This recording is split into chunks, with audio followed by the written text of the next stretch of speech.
Here's how you turn a negative into a positive. Not that it was all that negative, but Antoine Winfield Jr., in response to the Week 12 deuces that were thrown at him by Tyreek Hill, threw the deuces at Hill once it was obvious that the Tampa Bay Buccaneers would beat the Chiefs in Super Bowl 55. $7,815 fine.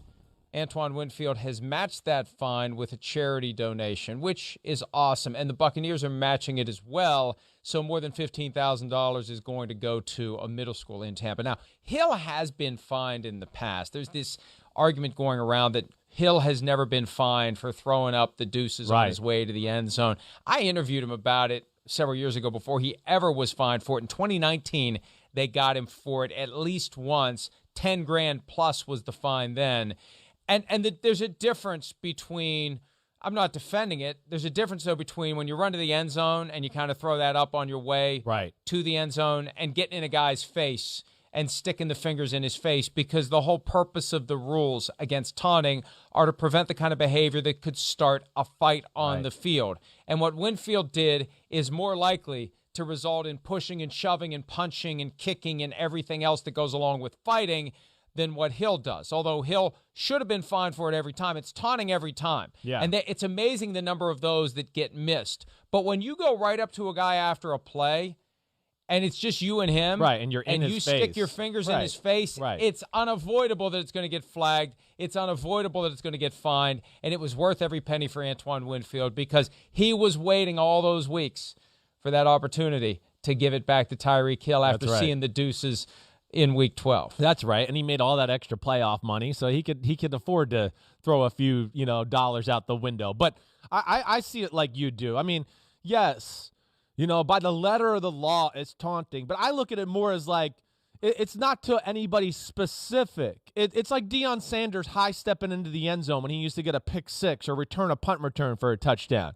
Was he taunting people? I mean, I guess by the letter of the law, he could. He was, we see lots of guys do things as they get close to the end zone. I mean, we've seen Marshawn Lynch, jump up and grab his crotch and do all that type of stuff, right? I mean, is that taunting? No, he's just doing something cool as he runs into the end zone. He's been fined for that, though. Well, that's a little crazy, and I don't want to see all that. The rules. Yeah. But I don't think it's personal what Tyreek Hill's doing. So I hope they don't fine him for doing that until he gets up into somebody's face and does it. That's a different story. That's the thing. He's so far away from the defenders typically at that point that when he throws up two fingers, you really can't tell who he's throwing them up at. And now that they've dramatically relaxed the rules regarding celebrations, because it wasn't that long ago that it was no fun league and you couldn't do anything, couldn't use the ball as a prop, couldn't have joint celebrations. They really went the other way. So, okay, you can celebrate like it's 1999 when you get to the end zone, but you can't do anything before you get to the end zone on your way to the end zone that would be kind of like a pre-celebration. I think that just makes it a grayer area. Yeah. But you get up in a guy's face afterward, and look, it's meaningless. Like, it's so much ink is being spilled over the contrast between Hill and Winfield. Winfield knew he was going to get flagged. He knew he was going to get fined. It was worth it to him. Yeah. And it didn't affect the game. He waited. He didn't do it in the first half. Right. It was when we all knew it was done. It's 31-9. The last gasp for the Chiefs with 4 minutes or so left. Interception in the end zone. Peace out. See you later, Tyreek Hill. A little karma, a little what's good for the goose is good for the gander, whatever it is. It's a little payback for the last time he did it, and I got no problem with it, and I think Winfield has no problem with the fact that he got fined for it. That's the thing. People say it's a no fun league because somebody gets flagged or fined. They still did it.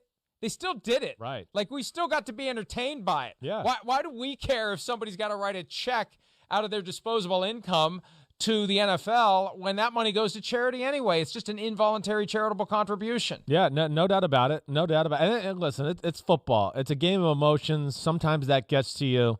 And you're right. He had him in his sights. He was mad about what happened earlier that year, and he was going to wait for his moment to get him back. He did. And if you watch TV or watch the game back or anything, Tyreek Hill's smiling when he's doing it. He's going like, okay, yep, you got me. All right, in my face, blah, blah, blah. But you said all the right things. So, but what now? What we can talk? We can talk about Brady. Well, let me just add this real quickly.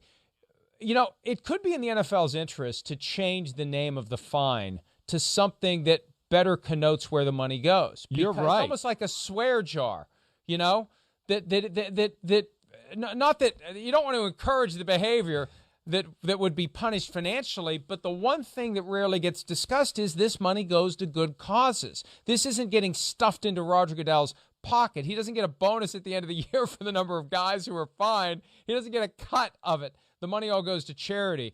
And it's a good idea, Mike. They need it. Maybe if they come up with a different word for it, people won't get as triggered when someone gets fined. They'll just say, hey, it's more money for the swear jar, and that money's going to go to a good cause. Yeah, all right. I like that, Mike. I really do. I can get behind that. I think that's pretty cool, actually.